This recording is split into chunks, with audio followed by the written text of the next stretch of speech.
This is the site of one of the world's largest known copper and gold deposits. A vast underground mine is under construction in the Gobi Desert, almost a mile deep.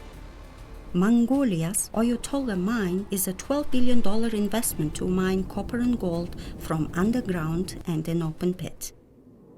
A landmark development project that attracted investment from the private sector arm of the World Bank and had triggered outcry and complaints.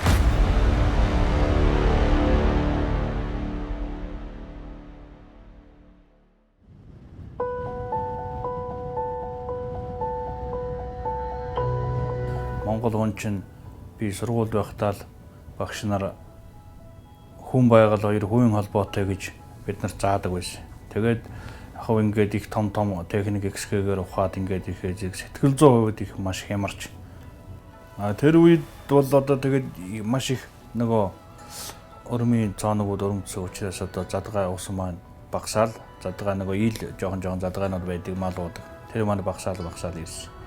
Nomadic herders make up roughly 10% of Mongolia's 3 million inhabitants. They have adapted to one of the world's most challenging environments. Their livelihood depends on the well-being of their animals. They provide milk, wool, and meat.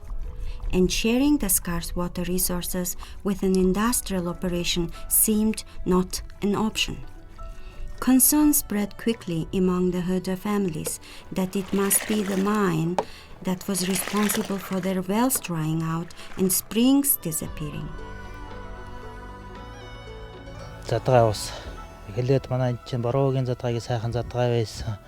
Тэр маань ширгээд байхгүй болоод сүүлд нь бас тэгэл дундаа хараад бомботын задгааг сайхан задгаа ус урсж байсан. Тэднэр маань байхгүй болоод тэгээд гар ходог руу бас нөлөөлж эхэлсэн энэ маань. Энэ юу уул уурхагаас болж. The Gobi Desert is a fragile ecosystem with extreme temperature changes. Rain is rare and herders mostly depend on shallow springs for their animals. Water levels are impacted by many factors: climate change, the number of livestock, and the maintenance of wells among them. Now, the mine became a focus. The scope of the impact from its operations was in dispute because mining copper and gold is water intensive. Mined rocks are being ground by giant mills into powder. Then copper and gold are concentrated with the help of chemicals. The result is being exported to China for further refinement. Left behind, contaminated water. Most of the water is being recycled. The remaining ground rock and chemicals are disposed into a lined storage facility. За тэгээд Oyu Tolgoi энэ бажуулах үйлдвэр болоод ер нь бусад хэрэглээнд явж байгаа энэ усыг бол одоо бид гүний хоолоогоос буюу одоо Oyu Tolgoiоос 70 км зайтай тийм газрын доорх усны ордоос авч ашиглаж байгаа. But the mining company wasn't only using water. It also needed to divert the local Unda River to access the open pit mine. But the Unda River was sacred to the herders. They were concerned about the impact on the ecological balance. When mining officials announced their plan for the river, herders had a clear message.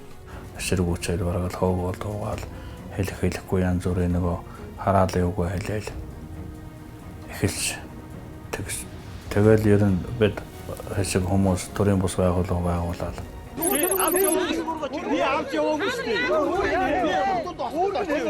Энэхүү тэмцлийн арга хэлбэр аргачлал нь бол тухайн үедээ бол яг санаачлал нь зөв байсан хэдий ч юу нь бол хэлбэр нь бол бас төдийлөн сайн хэлбэр бол байж чадаагүй. The herders realized that protests alone wouldn't lead to change. They wanted more information about the mine's operations. They sought improvements to compensation programs, and they believed that one of the biggest investors in the project, IFC, the private sector arm of the World Bank Group, known for best practice in environmental and social standards, had failed them. 37 herder families got together. Advised by 2 international NGOs, Accountability Council and the Bank Information Center, as well as 2 Mongolian NGOs, Gobi Soil and Oyu Tolgoi Watch, they filed a complaint. The addressee, the World Bank Group's Compliance Advisor Ombudsman or CAO, an independent complaints office. Because the company would continue saying there is no problem with your water and the herders saying wells are dry, there was no discussion.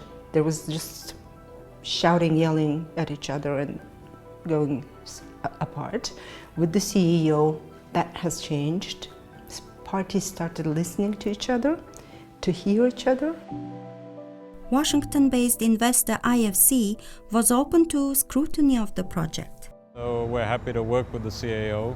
They have their process, we have ours, and it is independent. But we do cooperate in, when a problem is identified and issues need to be resolved, and in this case it was a dispute resolution, we were happy to support the process. So CAO sent its independent mediators to Hamburg in Mongolia, not in order to take sides, but to start a fair dispute resolution process. A process that would give all parties to the conflict the same rights and teach everybody to listen to each other and to collect facts. Setting the ground rules was one of the beginning steps for mediation, and in between the parties we've tried to set up such ground rules, for example raising hands, listening to others, etc. And then we will always offer training to parties, as we did in this case, and we had both separate trainings, so with the herder complainant group and with the company separately, and then joint trainings as well. And these are trainings that again are helping them to be able to communicate more effectively with one another, negotiation, conflict resolution skills, active listening, things that will enable them to really sit down and help them meet their own interests, but also understand the other side's needs and interests as well. Companies have experts that represent their interests on a daily basis. Herders do not. The mediation training was designed to level the playing field. Both parties to the conflict had to recognize that a solution to this conflict benefits all. The mining operation, after all, might last into the second half of this century. I think the CAO is one of the best complex problem-solving tool I have experienced in my whole career. The platform that CAO has established, the rules of the process in how each part should listen to each other, how each part should respect the points of each other, and how each part should do their own efforts to resolve the problem, which is not one part really asking another part to resolve, but how both parts should work together as a win-win. And that serves much larger interests, because the mine is giving Mongolia an unprecedented economic boost. It employs up to 17,000 people, 94% of whom are Mongolian. And the Mongolian state has a 34% share in the mining operation. Mining is one of the biggest sources of revenue for Mongolia. It has changed the face of this nation.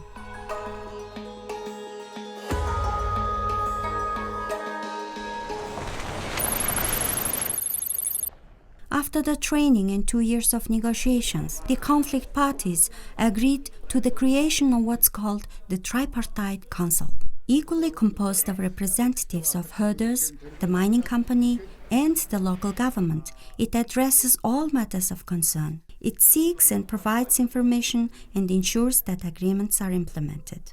It turned out to be the ultimate tool to move things forward because opponents turned into teammates.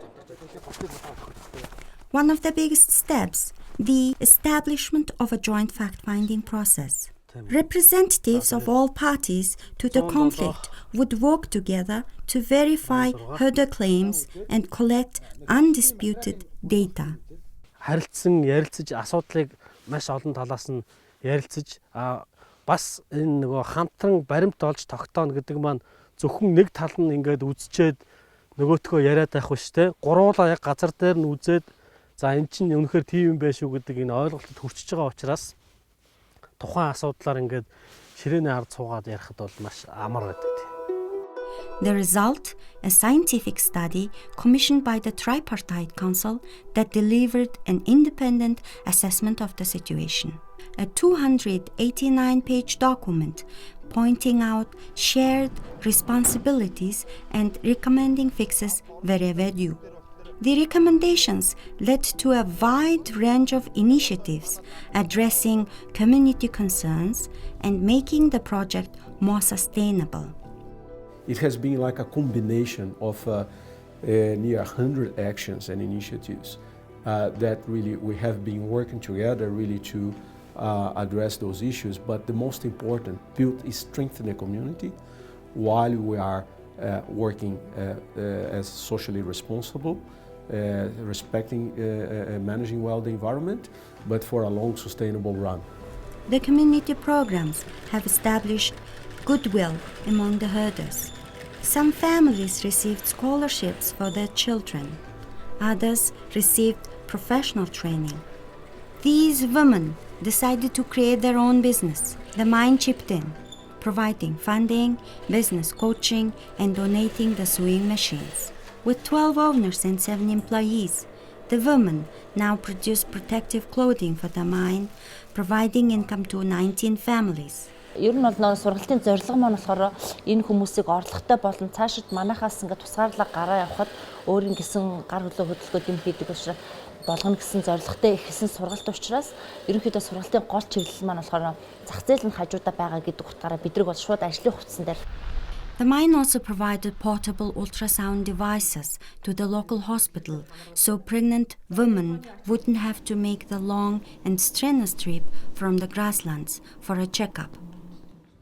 It has offered to build a professional slaughterhouse so herders could move the slaughtering of their animals to a factory-style environment, opening the possibility of supplying the mine's canteens with meat, creating new economic opportunities for the local community.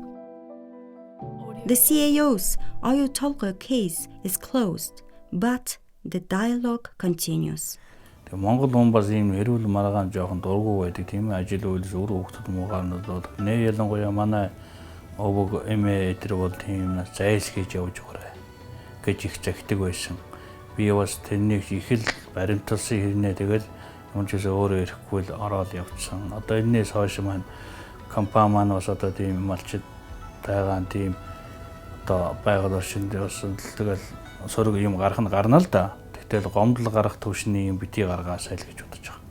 Гэхдээ бол бид нар бол ямар ч хэлсэн боломжийн хүртэл бол шийдсэн гэж бодож үзэж байгаа. Initially they didn't even know they have rights.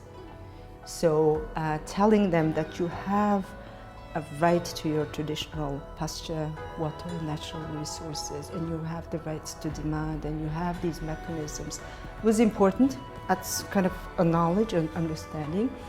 But negotiation skill is something different, and that's what came with the CEO training and capacity building. But really we need to work hard really to deliver that future plan.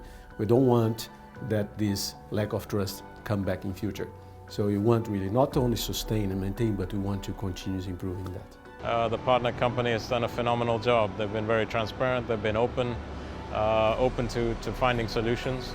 And it took time, but you know, these are not trivial issues to address, so it does take time, and I think we've got to a good place. When CAO's gone, now as new issues or questions come up, or they have disagreements, they feel that they're in a much better place now to talk to one another and problem solve together than certainly they were when we came on the scene.